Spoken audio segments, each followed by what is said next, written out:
My name is Mikael Jung-Aust. I'm a senior technical leader for collision avoidance functions at the Safety Center. When designing communication for self-driving vehicles, it's really important to have a global standard because these cars will be everywhere and they will need to move around in any market in a multitude of languages. So you don't want to have a car speaking one communication language in one country and a different language in another country, because if you do, there are risks of misunderstanding. So if you want to set up a global standard for communication, there are some basic ground rules you need to follow. One is you need to speak a language that everybody understands, otherwise it isn't global. Two, it needs to be fairly quick. We can't ask people to bring a manual into traffic and look up the current year and model of the particular car you're looking at to see what actually it is trying to communicate. You have to have something that you can read with one glance or two. If you want the self-driving car to be quickly understood by humans on the go, which is really what we're after, one thing you can tap into is versions of body language. If you look at a railway station or an airport or someplace that's really busy, you can see people crossing paths and you never see people falling over. They don't just bump into each other all the time. And that's because they have this body language. They give people little cues. You lean back a little while you're walking to show them that you're slowing down, or you lean forward, showing this is my passage, or you give a little wave. There's all these little signs. That's where we want to tap into these type of intuitive body languages, because if you do that, body language is global. You can run across the airport in New York or in Tokyo or in Pretoria or in Gothenburg the same way. People speak the same body language, and it's fast, and it's something you learned pretty much since the day you learned to walk. So what we're really after is to give the self-driving car a type of body language that everyone understands. A key ingredient in designing communication is to be able to reach everyone, and sound is very good for that. In self-driving cars, you'd want to, of course, play as little sound as possible, because we don't want to create sound pollution just because we invented a new technology. What we really need is like 3 or 4 key sounds that tell you whether it's safe to cross. Now, one of these sounds is, of course, telling the driver or the pedestrians around you, it's safe to go, I'm standing still right here, I do not intend to move. The proposal we have in the 360C concept is really based on that. A low frequency sound, that's something big, so it's the car, and a slow pulse, so it's really oscillating very, very slowly, which indicates you're standing still. I know the guy who designed this sound coined it the breathing whale, which is sums it up pretty nicely. It's just standing there breathing very slowly, and you feel it's safe to cross. You will need to show that the car is intending to slow down well before the car actually has to slow down to stop in a particular place. So a slowing down sound, also very intuitive. If you have a rhythm that slows down, that goes tick, tick, tick, tick, tick, tick, tick, tick, tick, that pretty much universally people interpret as slowing down. And vice versa. If you're accelerating, if you play that sequence backwards and you go tick, tick, tick, tick, tick, tick, tick, tick, tick, then you have acceleration.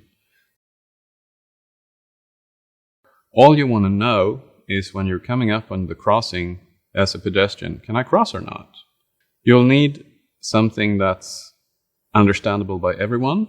It needs to be quick, and it needs to be something that you can take in and decipher pretty much in the blink of an eye. If the normal communication protocol is what you do normally, we also have what you can call an emergency protocol, where we're using sound and lights to alert people that maybe missed the first signs. if you're deep into your pod on whatever you're listening to, then maybe you're going to be stepping out in front of the car anyway, even though you didn't mean to. In that particular case, we've designed a warning sound that's targeting, if you will, that pedestrian with a sound beam. In this implementation, we've made it audible to everyone, but with the technology we're planning to use, it's actually going to be inaudible to everyone but the pedestrian. You use something called ultrasonics and you play them at different frequencies, and when they hit each other and when they hit the person, they modulate down into a hearable frequency range. It's really cool tech. There are some prototypes out there. I have one at home. It works like a sound beam. So I put a teddy bear on the table, projected this onto the teddy bear, put my kids in the couch, had my computer read out voice commands, and they really heard the teddy bear talking, and they were really spooked.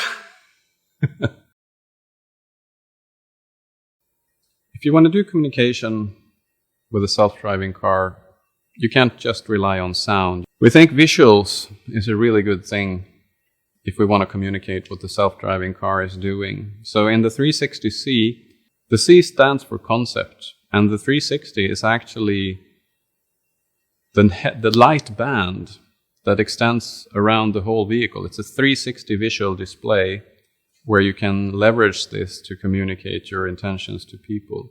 For example, if you're a bicyclist and you're coming up on an intersection, you're probably a little bit curious, does this car know I'm here or not? Because if I'm going straight and it's turning, I'll be in trouble. Therefore, we're using this light band along the sides to actually mark that we've seen you. A little section next along to the cyclist will light up, indicating that, hello cyclist, I've seen you, I'm aware, don't worry. So keeping up the flow of the cyclists, because they don't need to slow down or be scared of us, is also an important thing. We've actually done a fair bit of interesting research which shows that people have much easier to pick up on messaging when it's communicated in two channels at the same time. So like sound, okay, light, okay, sound and light together, synchronized, super good. There is some almost like behavioral or ancestral reflex in people that make them kind of jump or at least alert themselves if things happen in two channels at the same time. Thunder and lightning is one of those. If they're synchronized, you know you're in trouble. We're looking for visual patterns that enhance the sound patterns and vice versa. So if you have an audio pattern that's like a sound that's slowing down, you want the visuals to mimic that. So they will go faster and then go slower as the sound slows down.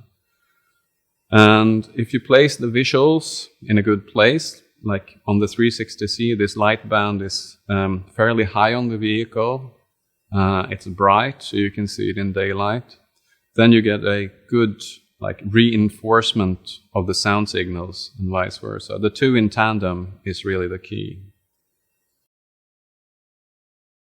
Deploying a self-driving car is not something a car maker can do on its own. It's something we need to collaborate with many others to do. We have those who write the laws. We have those who enforce the laws. We have those in charge of keeping stuff nice and safe in the areas where these cars are to be deployed. So typically cities in a first round.